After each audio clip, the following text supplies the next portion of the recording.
Hi, this is Patricia Martin, and I'll be your host today for Young in the World. And with me today is Elizabeth Nelson. Elizabeth is a professor at Pacifica Institute, where she draws on her decades of experience in IT to teach courses that explain the impact of digital life on self and soul. Her research interests include personal and cultural expressions of the shadow, gender, and power. She has a particular devotion to dangerous women in text, film, and life. Elizabeth is the author of 2 books, The Art of Inquiry, co-authored with Joseph Koppen. Her second book is Psyche's Knife, The Archetypal Explorations of Love and Power. She has been an editor and a writer for 30 years, and she has many essays and articles out there about Jung and the interface between the psyche and technology. And we are thrilled to have you here with us today, Elizabeth Nelson. Thank you so much, Patricia. I'm very happy to be here. Well, I have to tell you, I admire your balanced view of technology. You are neutral about it, as was Carl Jung, in that, he was writing about it before it was even cresting the hill. And he took a neutral stance as well, in as so much as to say, let's see where this goes. Let's see where humanity takes it. And that's where I'd kind of like to pick up with my first question, is to ask you, there's less and less boundary every day between what it means to be human and what is machine driven. And certainly we have fallen in love with our devices, our laptops, our phones. I don't know anyone who can live without them. And so I'm curious to know, at the root of this, why you think, despite any kind of technology programming, why are we so seduced by technology? Oh, well, there are at least a couple of good answers to that question. I think partly we're seduced by convenience. There's no question that the designers of the kind of technology that I focus on, which is mobile digital technology, which is pervasive for just about everybody in the first world, at least. There's no doubt that the designers are very clever about making things that make our lives easier. And they do. One of Jung's warnings about technology, and he was not neutral about this at all, is that new advances often create a much speedier life. And they are deceptive sweetenings. I think that's his phrase. So he was concerned about the pace of modern life. And of course, what we've seen in the last, 50, 60 years since he said that, is that modern life has only gotten faster. So the devices help us manage this hectic life that most of us live. That's certainly one answer. Yeah, no, I really appreciate you bringing up this business of the speeding up of life. And I guess I'm wondering, is it your thought that what Carl Jung was trying to say is that the speed of life might be at the expense of inner work and personal reflection, that kind of depth work that is required by Jungians to really kind of come into yourself and become whole? The term we use is Jung's term, individuation. Do you think that was the concern? Oh, I definitely think so. One of the most potent images from Memories, Dreams, Reflections is late in that book, where he talks about how soul is a buried treasure in the field, and he feels like he's failed in his task to remind people of the soul. Well, if you think about it for just even a moment, it takes a while. It takes slowness. It takes observation. It takes attention to notice that there might even be a treasure there, let alone to dig it up. So within that one very rich image, he gives us an idea of just how slow the work of the soul is. And, others, of course, have said this as well. Hillman says in Search that attention is the cardinal psychological virtue. We can't do anything psychologically or psychological without first paying attention. Thomas More talks about how soul work is slow work. So there seems to be a general consensus that the pace of soul and the pace of soul work is antithetical to the haste of our technologically driven life. I wonder sometimes that if technology is actually beginning to consume the bandwidth of attention and awareness that might otherwise go into consciousness, meaning does technology eventually have the power to separate us from connection to the soul? Well, yes. Yes, it certainly The does. short answer is yes, right? The short answer is yes. One of the more powerful, fairly recent documentaries that I highly recommend is called The Social Dilemma. Right. And it's a series of interviews with some of the technocrats from the Silicon Valley who are, heads of some of the largest companies, Google, Facebook, et cetera. And one of the things that they make clear is that we are the product. In other words, what Google is selling to its advertisers is our attention, our eyeballs. So there's no question that our attention has been commodified. And if it's been commodified, that a company that's looking at the profit margin is going to do everything it possibly can to keep your attention where it wants. So when you're talking with your students or with some of the people that you counsel, are you advising them to guard their attention so as to protect their consciousness? I do, and in fact, that's one of the subjects that comes up in the class that I teach on technology, and it's not so much a matter of we don't immediately go to a defensive position, but I encourage students to go to a place of consciousness, to become aware of their habits with mobile digital technology. Start there, awareness. And then from there, ask themselves, how does this technology enhance my life? And how does it detract from my life? So that they have the power of choice. Interesting. I was fascinated to also read about your experiments with your students. So you put them on a 72-hour tech diet, right? Like it's Yes. right. It's sort of like the Outward Bound program of like no tech, and but it's more than just no tech. There's a whole bunch of things that they can't do anymore. Please talk about that, and then my follow-up question is like, what have you learned? But let's start with how it works. Okay, so how it works is it is a 72-hour fast. I call it a digital fast, but it's not necessarily that. I have to tell you that this is the assignment that is most hateful to my students.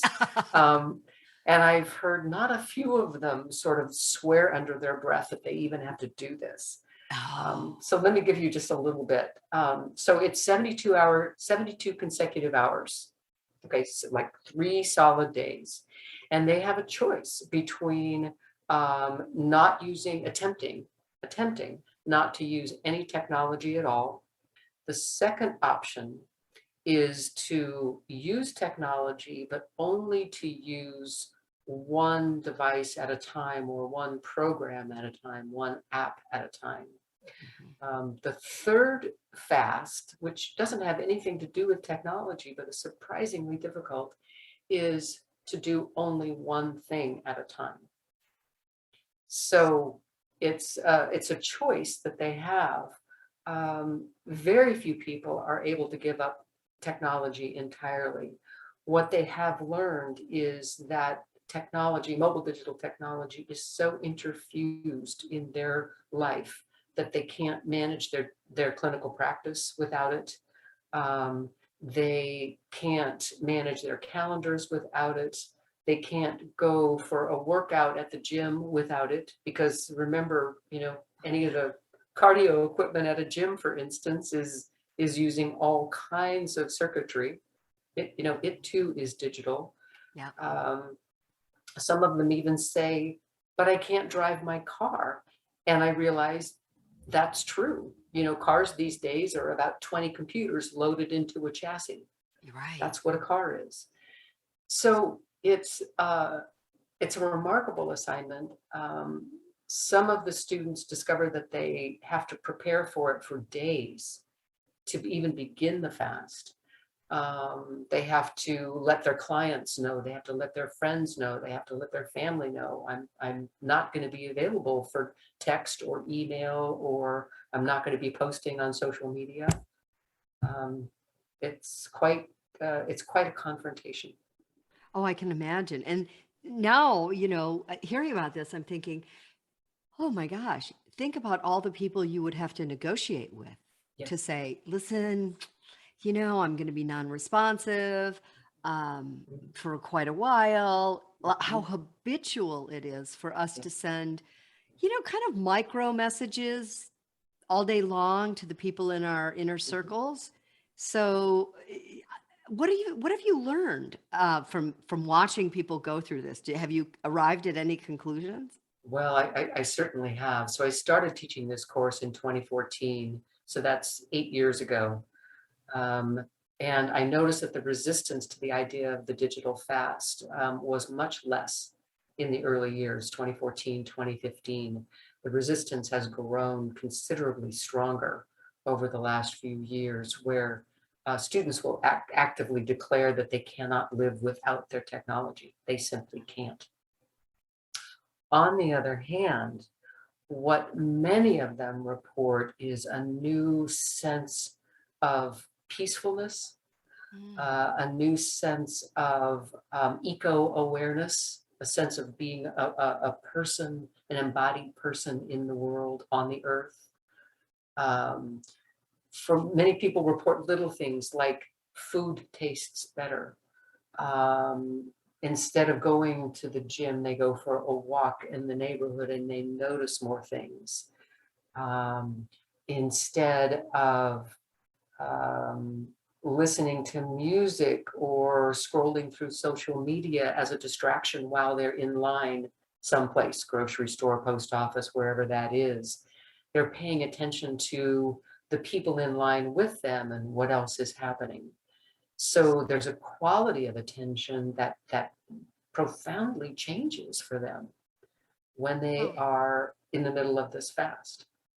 So all those things you just described, I can picture someone standing in line, and I mean, that I had to ship a package the other day, and there everybody was standing in line, scrolling their phones, and it's just what we do.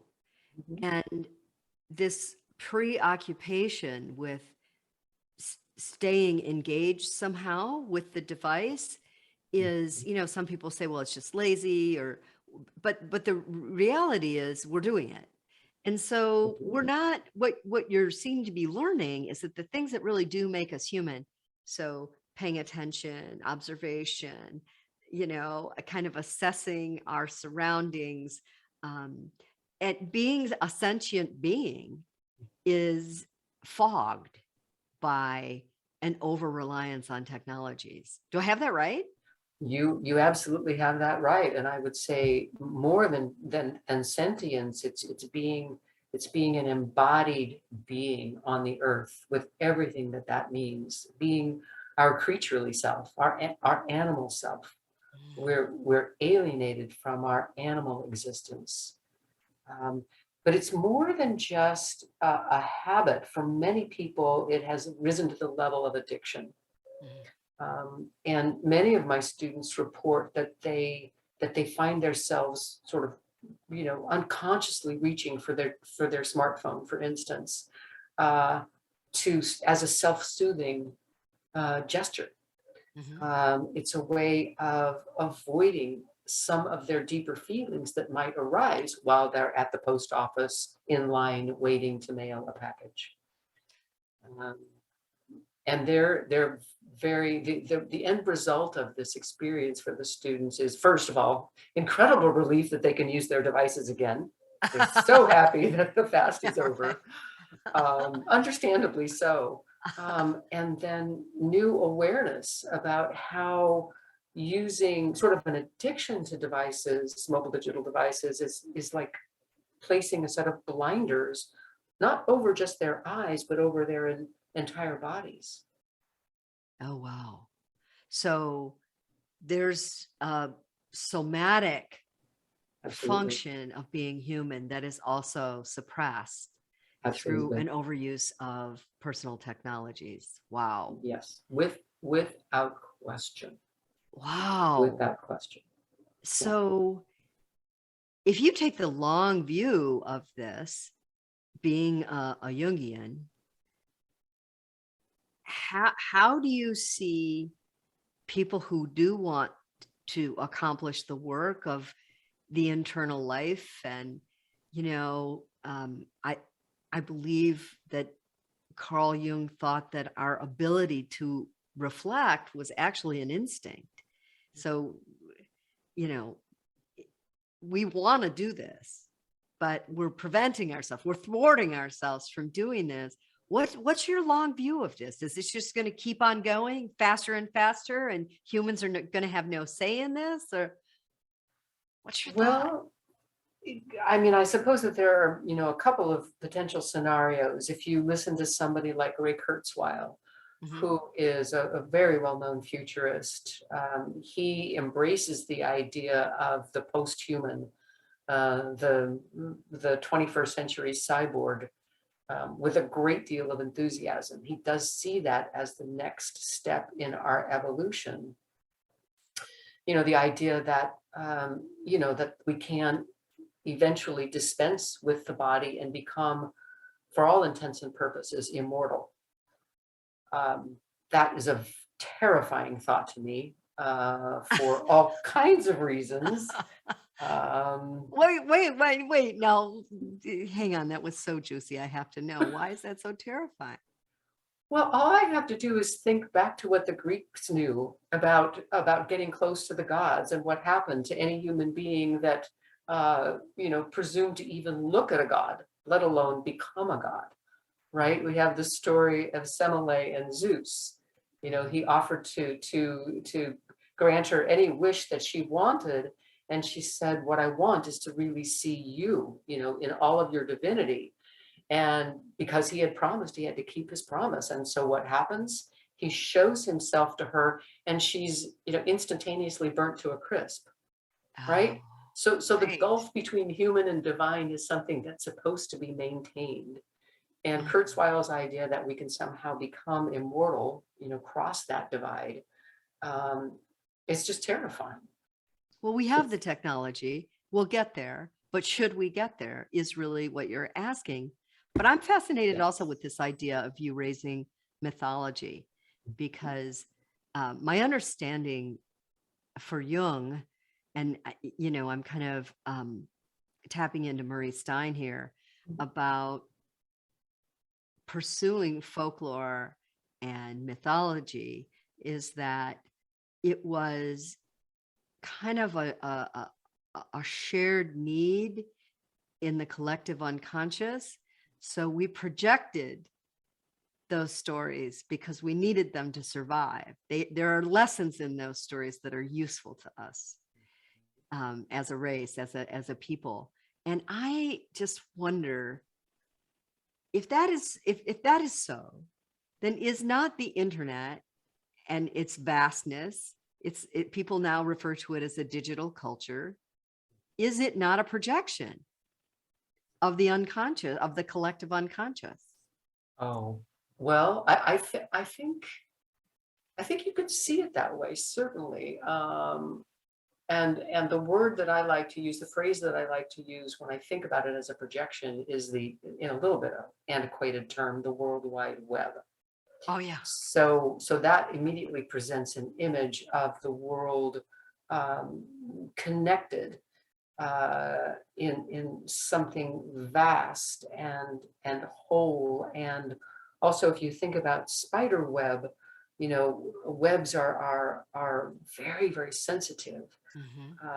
It's the way the spider extends her peripheral awareness to an area that's much larger than her small body.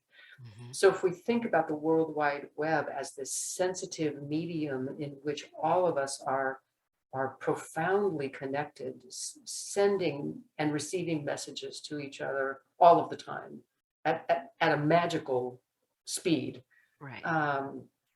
I think you could see that there is the possibility, at least in that image, of a projection of something that is at least a fantasy or a dream of humanity. It's also humanity's nightmare, as we have seen. Yeah, and that leads me to some questions about shadow, because I think you're the perfect expert. You have a background in IT. You're a professor at the Pacifica Institute, which teaches Jungian theory, among others, and you are talking about and looking at the culture through the lens of the shadow. Like, how are we talking about shadow? What are we suppressing in the shadow? What are we releasing in the shadow? Tell me what as you look at the let's go back to your World Wide Web use. What are you finding there when you look at shadow? Oh, gosh. Another small question. I know. Well, you know what, Elizabeth Nelson, I brought you on because I figured I'll just boil the whole ocean because I think you can do it. But anyway, we can down chunk it if you want. No, I think it's such a great question. Certainly. So let me answer the question about the shadow of technology first, rather than specifically the shadow of the World Wide Web or the internet. Okay. I think one of the things that has haunted us as a human race for a very long time is, just because we can do something, should we? And so one of the sort of prophetic texts that I love to have my students read is Mary Shelley's Frankenstein, written 200 years ago. I've been fortunate. I've been able to teach Frankenstein to graduates and undergraduates for about 20 years. But there's one point at which Victor Frankenstein, who has tremendous vision of what he wants to do, he wants to create a race of beings who will bless him as their god, if you will. He doesn't think for a moment about the life of what he's creating after its birth. So there is, at the moment that the creature opens its eyes, Victor is terrified of what he's created, and he runs away. So right there, we've got an attachment wound, a very severe attachment wound that plays itself out over the course of that story. But there's another moment that I think is even more important in that story that serves as an example of shadow and a warning to technologists, which is that Victor Frankenstein is so in love with his power to create, his ability to create, that he works again at this incredible speed. Again, we come back to the theme of haste. And what he says in the first volume of that story is that he had too little time to make a being that was average human size. So average size in 1818 would have been a man about 5.5 feet tall, 5'5", right? Instead, he's in such a hurry that he creates a creature of gigantic stature, almost 8 feet tall is what we're led to believe. Rather than pausing and thinking, how can an 8-foot tall creature be accepted into the human community? Oh, yes. He doesn't think that. He doesn't think ahead about the life of the creature. It's a failure of imagination. And so how I see that as the shadow, as it's playing itself out as the shadow of technologists is again, we can create these amazing things, but let's think about the life that they will lead and the lives that they will change after their birth. Interesting. Those are really big questions. And I think if I could just riff on this for a second, because, coming up as I did in the early days of the internet, there was absolute euphoria about it, that this was really going to change the world. And it did. But I think there was a great deal of optimism that this was going to democratize people, and people were laying all sorts of values on it that were really an outcropping, I think, of people's despair that they had so little control in their lives. I mean, we're also seeing like the rise of young people studying stoicism for the same reason, that we now live in a world that we have to endure, not change, because we can't change it. These are all pretty dark ideas, that would fall into shadow, I suppose. But now we see that, in fact, it became a gated community and it became heavily commoditized. And oh my gosh, then we see a man like, Elon Musk say, yeah, I'm just buying Twitter. And that was sort of the crescendo. That deal hasn't culminated, but it was a crescendo moment of saying, this is what the World Wide Web has become. It's become another marketplace, period. Do you have hope for it to develop as a culture, or do you think it's just going to continue to be a marketing scheme and a marketplace and a place where we transact? Well, I think it's always going to be a marketing scheme. I mean, I think the commodification of the internet is well underway. I don't think that's going to stop anytime soon. On the other hand, I think we need to look at what are the positive things that the internet and the mobile digital devices that make it useful have given us. And that's where it's very easy to fall into a polarization around the issue of technology. You're either a technophiliac, you love technology, or you're a technophobe, you fear it, you hate it. And I think it's important to stay in the gray area, to look at what are the things that it offers. So, for example, during the pandemic, I was able to continue teaching graduate students for 27 months using Zoom. Now, the Zoom classroom, I will admit, is wretched in many respects compared to the live classroom, which I love. But we were able to continue as an institute. We were able to continue working with our students, where our students were able to complete their degrees. So there's something quite magical about this technology that enables community, that makes it possible to speak to somebody, 5,000 miles away, 10,000 miles away, as though, we're sharing an office. Right. Yeah, there's a certain beauty to that as well. Absolutely. Absolutely. And as a researcher, oh my goodness, the internet is incredible. It's also magic for a researcher. It's magic. Well, I think about this conversation we're having right now, Elizabeth. You've been on my radar screen for quite a while now, and this is magic right here, that we're having this conversation. You're out in California, and I'm out in the Great Lakes area, and here we are. And here we are. Here we are. And I also want to talk a little bit about persona, because the idea that Jung had about persona is that, right, it's our interface between the self and the society. It helps us adapt. And we're now seeing the use of the persona in ways we've never seen it before.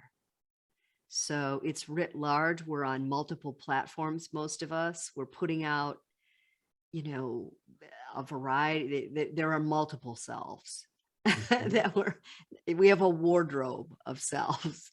And how do you think about that? I think about it in a couple of ways. First of all, I think it's quite human to have multiple selves. Some of us have larger wardrobes than others, to borrow your metaphor.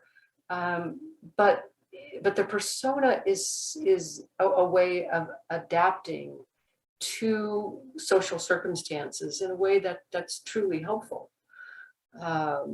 So, for example, what I wear when I'm going on a long bicycle ride is not what I wear when I'm teaching my graduate students, right? Those are two different kinds of costumes, and I bring two different selves to it. What technology, particularly social media, has allowed us to do is to create multiple versions of ourselves, multiple personae. And on the one hand, that can lead to a fracturing of the sense of self. In other words, it can be kind of disintegrating, if you will. Somebody could also use their various personae for deceptive purposes, deliberately creating a version of themselves that they know will get them something. Oh, online dating, perfect example. Online dating is an outstanding example, yes. On the other hand, crafting an online dating profile, if you really were to take it as a thoughtful exercise of describing yourself to a potential love interest, it can be a very soulful activity. You really have to think carefully about, okay, who am I? Who am I? What am I looking for? What would somebody find interesting about me? So it can be, again, it can serve it could be a form of deception, but it can be a form of radical honesty as well. The other thing that I like to think about is two other ways of looking at it.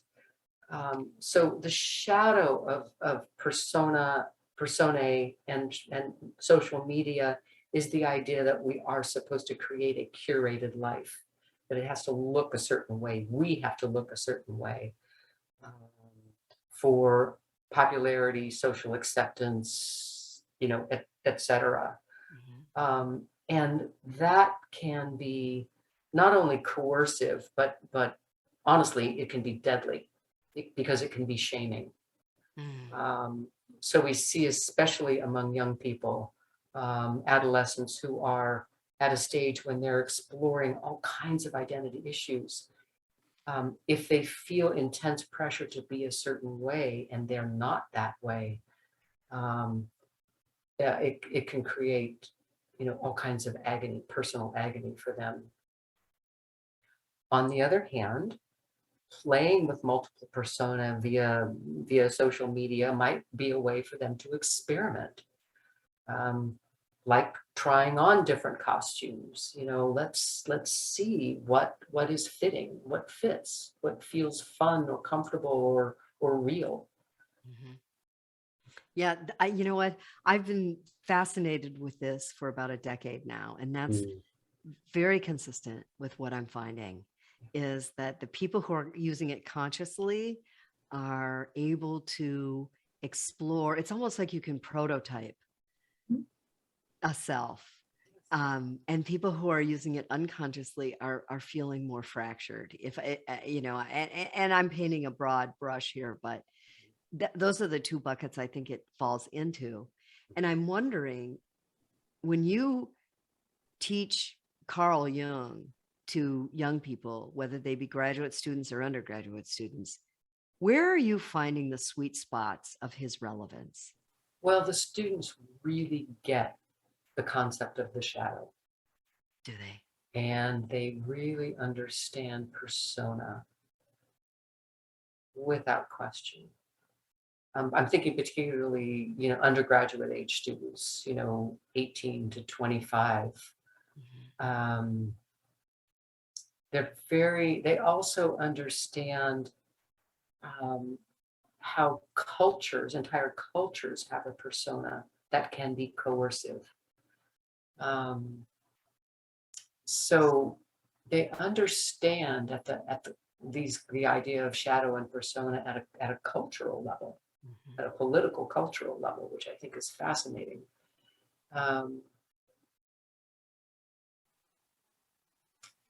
the particular group of undergraduate age people I'm working with right now also relate very well to the idea of trauma and trauma narratives within a family.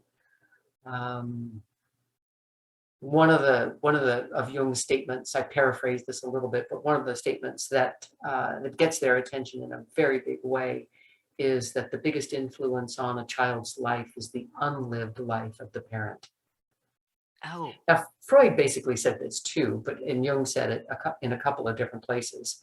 And boy, the eyes just go, they just get really wide when oh, they hear yeah. that. Well, that would coincide, I'm guessing, with the age of their parents who are teeing up or in the midst of that midlife crisis, which Jung said is really just facing the fact that you have this unlived life Yes. and you're either going to choose to live it or not. And in that choice, the second half of your life will be defined.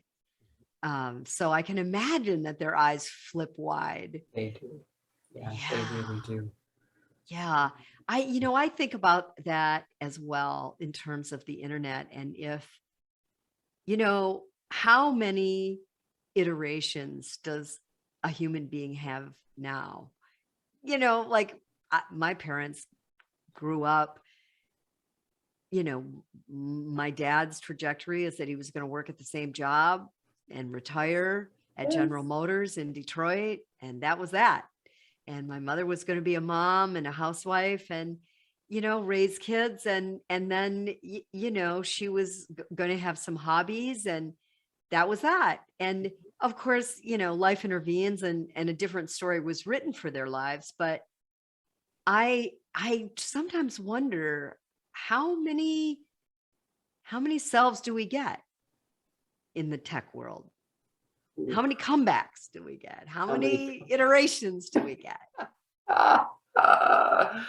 Well, again, I think there is a fantasy that you can be anything you want, which that's very much a puer fantasy, without question. And I think the internet, mobile digital technology, probably just feeds that fantasy. Oh yeah. Yeah, you have Yeah. to do what's that old adage? Yeah. Yeah, you have to pray and Mhm, hope and tie mhm. up your horse. Yes, Right. yes. There's still work to be done. There Don't. is still work to be done. Yeah. I've seen still quite a bit of puer resistance to grounding yourself in one life, in a real life, and facing limitation, which is facing mortality. I think that is one of, in the spirit of Carl Jung, I think that's one of his deepest wisdoms is that it's all about experience and life is here to be lived and experienced. That's where our growth comes, not in wondering and um, and thinking cognitively and hoping, and that our experience will grow us and teach us and guide us in the direction that we need to go. That if we have software the soul has an understanding, a need. The self knows what it wants. Self does know what it wants, or but then there is the question of, are you listening to the self? Are you listening to your soul? Are you observing the soft nudges from your soul, or does it take a louder or more forceful message to get through? But I don't want to disparage the role of the imagination in. I mean, one of the lovely things about the puer is that, or the puella, is that he or she can imagine many possibilities, and that's a fabulous thing. And it can be a very nourishing activity. So one of the, I think this is probably very true, especially for young people, but maybe also for anyone at the midlife, what have I not yet lived that my soul is calling me towards? And can I imagine that and how I might go from where I am now towards that? Do you work with people on this stuff? You're a writer and you teach writing. I do. And Yes. I wonder if you ever engage people to, in a kind of active imagination sort of way, to use their writing to kind of dig a little deeper and pull out the messages that the self would really love to say. Maybe you could get it Absolutely. on a page. How does that go?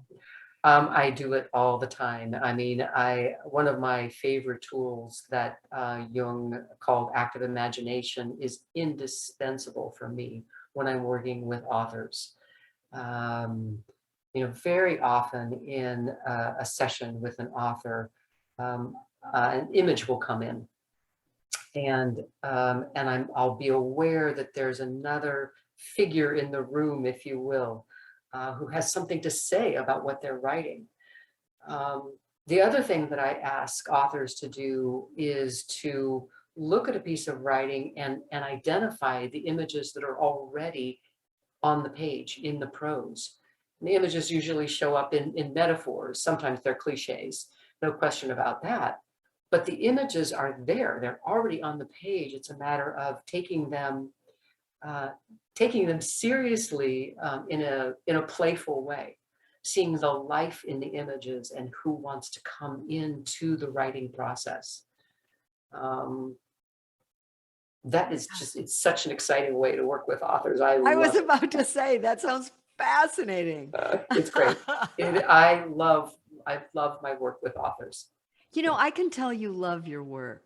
Thank you. It just shows on you. And I knew that would be the case if we brought you on to Jungian Mythology and talked about these issues of,